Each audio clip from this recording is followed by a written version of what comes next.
शहरं जशी जशी वाढतात ना, तसतसं त्यांच्या आजूबाजूच्या शेतकऱ्यांपुढे एक मोठा प्रश्न उभा राहतो. आपली वडिलोपार्जित जमीन विकायची की सरकारने ती ताब्यात घेण्याची वाट पाहायची? हा निर्णय घेणं किती अवघड असेल नाही का? पण या दोन पर्यायांच्या पलीकडे खरंच काही तिसरा मार्ग असू शकतो का?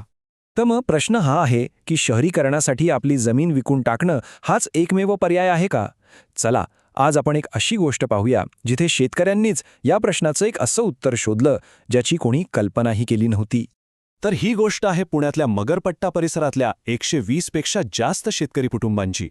पुणे शहर वाढत होतं आणि साहजिकच त्यांच्या जमिनीला प्रचंड मागणी होती. पण त्यांनी काहीतरी वेगळाच विचार केला. त्यांनी काय केलं माहितीये? त्यांनी त्यांची जमीन विकली नाही, उलट सगळ्यांनी मिळून ती एकत्र आणली. आणि याच एका निर्णयातून एका अशा क्रांतिकारी विकास मॉडेलचा जन्म झाला ज्यासाठी प्रचंड विश्वास आणि एकमेकांची साथ गरजेची होती. मग हे मॉडेल नेमकं काम कसं करतं? याचं उत्तर खरं तर 4 सोप्या टप्प्यांमध्ये आहे. पहिलं म्हणजे हे सगळे शेतकरी एकत्र आले. त्यानंतर त्यांनी Magarpatta township development and construction company limited नावाची एक कंपनी बनवली.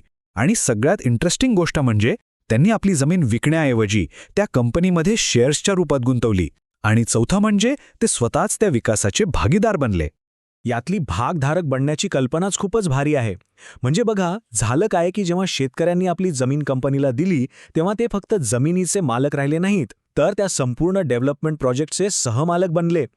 थोडक्यात सांगायचं तर ते आता इन्व्हेस्टर होते आणि निर्णय प्रक्रियेचा महत्त्वाचा भाग होते. आता बघा, या 2 मार्गांमधला फरक किती मोठा आहे.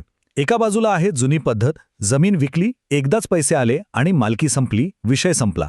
पण दुसऱ्या बाजूला आहे हा मगरपट्ट्याचा मार्ग, जिथे जमीन विकली नाही तर गुंतवली, ज्यामुळे दीर्घकाळासाठी मालकीही टिकून राहिली आणि होणाऱ्या नफ्यात सतत वाटाही मिळत राहिला. ही खरंच एक दूरदृष्टी होती.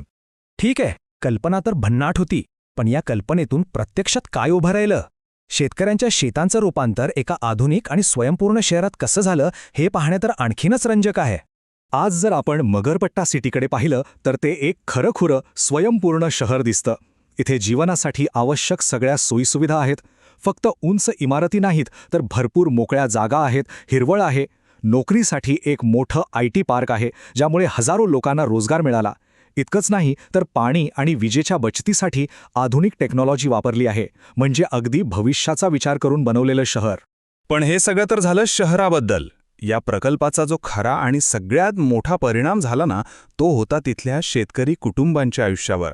त्यांचं सामाजिक आणि आर्थिक आयुष्य अक्षरशः बदलून गेलं. एका वाक्यात सांगायचं तर शेतकरी आता उद्योजक बनले होते. हे एक वाक्य या संपूर्ण प्रवासाचं आणि बदलाचं सार सांगतं. विचार करा, जे कालपर्यंत शेतात राबत होते ते आता एका भव्य शहराचे मालक बनले होते, उद्योजक झाले होते. मग या बदलाचे नेमके फायदे काय झाले तेही समजून घेऊया. सगळ्यात महत्त्वाचं म्हणजे त्यांची वडिलोपार्जित जमीन त्यांच्याच नावावर राहिली. ती गेली नाही, उलट तिचं रूप बदललं आणि तिचं मूल्य वाढलं. दुसरं, त्यांना भाडं आणि नफ्याच्या रूपात नियमित उत्पन्न मिळायला लागलं. आणि तिसरं, त्यांना आणि त्यांच्या पुढच्या पिढीला आधुनिक जीवनशैलीसोबतच उत्तम शिक्षण आणि आरोग्य सुविधा त्यांच्या दारातच उपलब्ध झाल्या. आज आपण मगरपट्टाच्या या गोष्टीकडे भविष्यातल्या शहरांसाठी एक आदर्श मॉडेल म्हणून पाहतो. पण हे लक्षात ठेवायला हवं की हा प्रवास अजिबात सोपा नव्हता.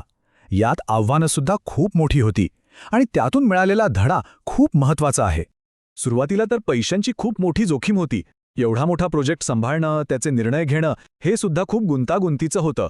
आणि विचार करा, 120 पेक्षा जास्त कुटुंबांना एकत्र ठेवणं, त्यांच्यात एकमत घडवून आणणं हे कदाचित सगळ्यात मोठं आव्हान होतं.